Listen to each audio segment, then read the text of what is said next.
One of our clients called me last week and said, "Hey, I need you to come out and take a look at our construction storage area."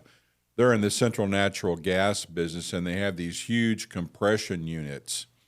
And he said that 9 of these were stolen from sites around Texas. It takes an 18-wheeler to do this. They weigh thousands of pounds. And I said, "What else is missing?" He said, "We've lost 2 bulldozers in the last week. 2 bulldozers, huge ones." What's happening with this construction crime? Why is it so prevalent, and why does it continue to increase? We're going to talk about that today in our podcast.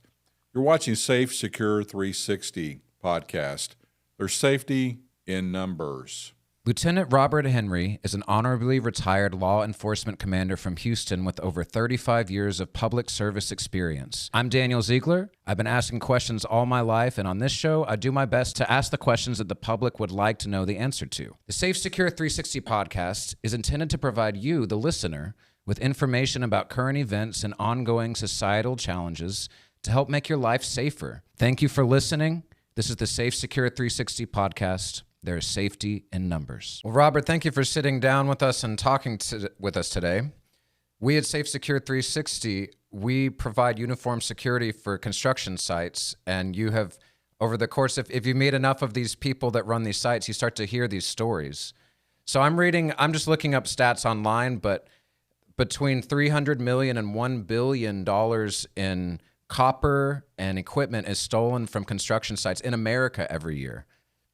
Tell us about what's going on. Like you said, these are big. Stealing a bulldozer is not your first crime you've taken. Somebody knows what they're doing, and they're going and targeting these sites. What's going on with construction sites? Construction crime is an organized crime. People that are in the trades, similar to that construction or a competitor, or people that use the equipment that is stolen, or have ways of hiding it or transporting it sometimes out of the country or sometimes far away, they have a specific shopping list and agenda items that they are going to locate and steal. That's their job. This is their job. They're professional thieves. And the larger the item, sometimes the more valuable it is. So they are watching.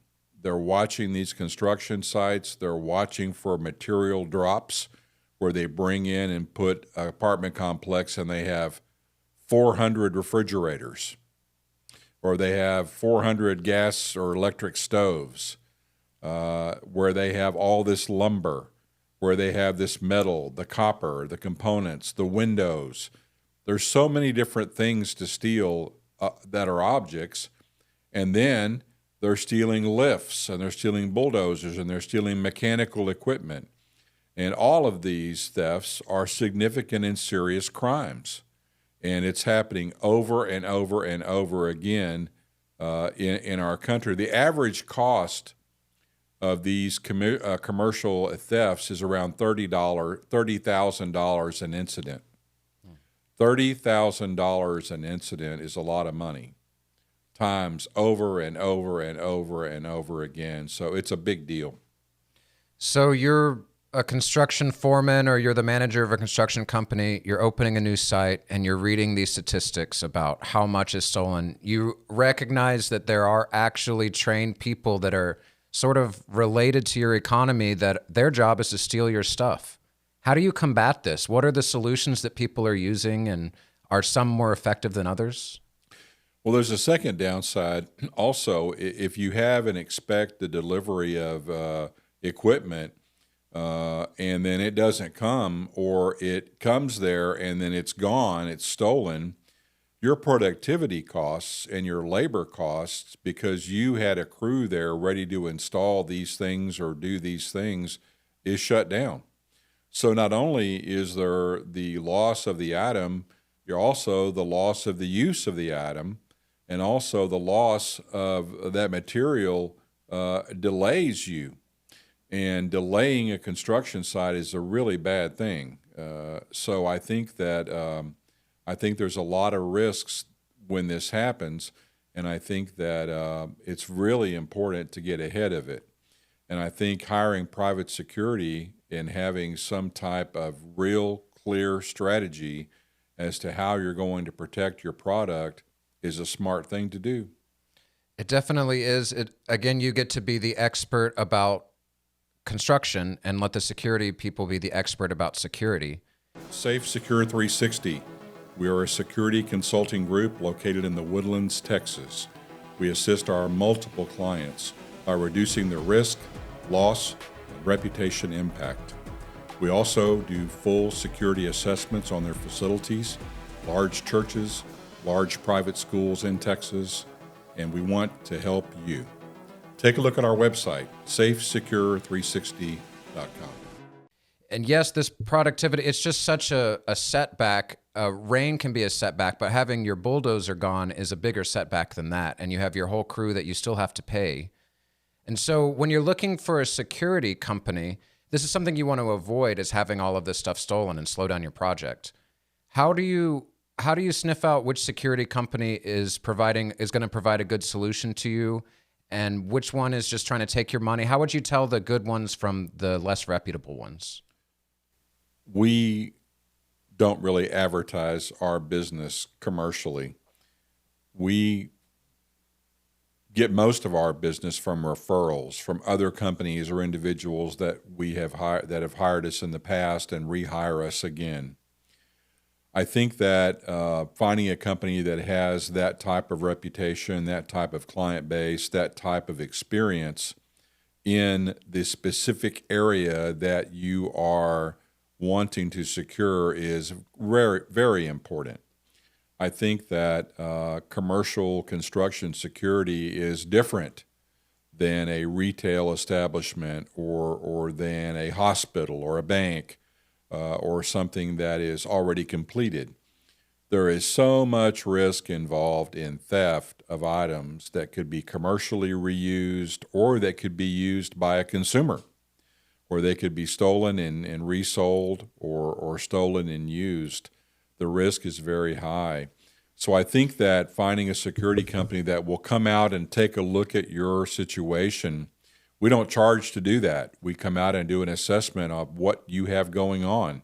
And then we together come up with a best practice approach to securing that property. It may involve cameras. It involves a security officer. It may involve a roving patrol. It may involve critical placement locations. It may involve fencing of product. So we have a lot of good ideas about how to do that, and the ideas come from experience of seeing this before, not only in law enforcement, but also in private security. Just like a construction company is able to work through adverse conditions, a new company may not be able to continue working on a rainy day, whereas an experienced company would know what to do to allocate the resources. A security company with experience can look at your situation and say, I've seen other construction sites and this worked at other construction sites, so you're good here, but this may not have. So there's the cameras and there's the security officers, and those all come with the security company. What about the people working on the site? Is there anything they should do specifically? I wonder how many people know how targeted construction sites are that work on the site. If you're a regular worker, a worker of the site, or if you're a foreman, how should the construction site treat differently that they know they're becoming a target of these targeted robberies? These construction employees, and certainly the owners of these construction companies, know that there's significant crime in this industry. They know it because they experience it. They have that loss. There is significant communications, I am sure, between the workers as well as, hey, where's our things? Or last night we had a generator over here, now it's gone today. So they communicate those things. Could they be an employer, have hired someone who is a commercial theft person? Or could that person be relaying information to another source that, hey, tomorrow night we're going to drop these products, and that's a real good time to come and steal them? So I think that that you have to be aware of the possibility that this crime could be internal. or it could have an external nexus where it's a combination of organized crime. So I think that what you can do is certainly assure that your materials are secured the best way you can. Locks are locked. Equipment, sometimes you'll see it hanging you'll see a huge generator hanging from a crane. Well, try to get that. It's very difficult to do. So I think that there are some fundamental things that can be done. But when you have 100 refrigerators or you have 100 microwaves show up that are going to be installed, or you have significant amounts of electrical components with a lot of copper in it that is going to be used the next day or the next week, that should be, your radar should go up and say, look, we need to do something a little bit different with that because the risk is higher. So we need to adjust our strategy to be able to overcome that risk. And that's where a good security consulting group can come in and work with you and determine a really good strategy of timing. It's very important. So the company will need to, not every day is the same when you have freight coming in some days and not others. When you have big equipment coming in maybe at the beginning of the site and then leaving at the end, there's special care to be taken. You talk a lot about policy, and it sounds like what you're describing is that a security firm would help you come up with a good policy for how to be prepared for the changing environment that happens through a construction site. What other ideas or what other things should people in the construction industry know? We have experience working with these sites, and quite often when we have the cameras, a good camera company, and we have the good uniformed officer, like you said, there's no incidents for a long time. We write reports every day and we keep an eye on things. We close gates, things like that. But it seems like this plan of having technology plus humans is a really effective plan in this construction site industry. Is there anything else they should be aware of or that they should think about? Certainly every construction company should have a policy that talks about safety and security. One more thing I do want to mention, it's a special type of application when you place security officers in an active construction zone. There could be risks involved just being on that property. Does your security provider talk about PPE equipment, personal protection equipment, a hard hat, goggles or glasses, steel-toed boots? What about the safety of the person that's there working? Is it a requirement that they follow certain OSHA requirements? Is it a policy that they are trained in an orientation of the site besides, okay, here you are, make sure nothing goes wrong? It needs to be deeper. It needs to be more thorough. There needs to be a training session between the construction safety people and the security officer, because certain risks present themselves in an active construction site that may not present themselves normally. So I think it's very important to have a strong policy, and I think it's very important to train your security assets to be in tune with your atmosphere of safety on the job site. Would it be reasonable to ask to see the security company's policy about this? When you have a specific, you know that you have a nuclear reactor that you want serviced for security. You know that there's additional precautions that need to be taken in order for the security people to be safe there. When you're shopping security companies, is it reasonable to ask about their security policies and ask what their training is like? Would that help you figure out who's going to be able to handle your job or not? Absolutely. Investigating the security company that you plan to hire is a great idea. Call references, check them out, see if they're what you want. Meet with their principals and or their sales folks and have that discussion. It's very important. So I think that's a good way to get started.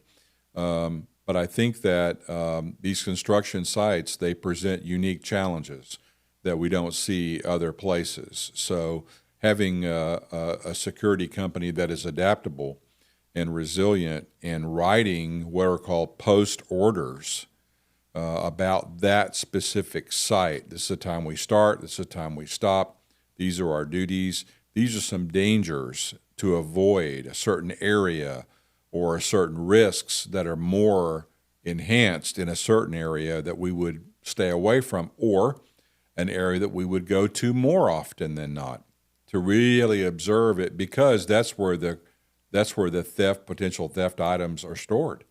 So it's important to have those post orders. We write them. They're not generic. They're different for every one of our clients, and they're put together with input from the client and our experts. And it's a great way to operate within the policy. Well, it sounds like the best combination of a construction site and a security company is a company that could adapt to your needs, understand your goals, and then help be creative about putting together a policy and a plan and a system that helps you achieve those goals of safety. Construction sites are a unique challenge, and they are different than lots of places. If you are running a construction site, or if you just notice that your site needs some help, please reach out to us at SAFESECURE360.com. We have experience with this, and we're happy to help come look at your site, tell you what you're doing right, tell you what could need some help, and we're happy to serve you. We love working with our clients, and we love providing this teamwork of a good company working with a good security team that works all together very well. This is the SAFESECURE 360 podcast. I'm Daniel Ziegler. This is Robert Henry, and there's safety in numbers. Thank you. The information provided in our podcasts is for general information uses only and is not intended as legal advice. The views and opinions expressed by the guests are their own. Always consult with a qualified professional before making safety and security decisions. For more information about this topic, check out our website at SAFESECURE360.com.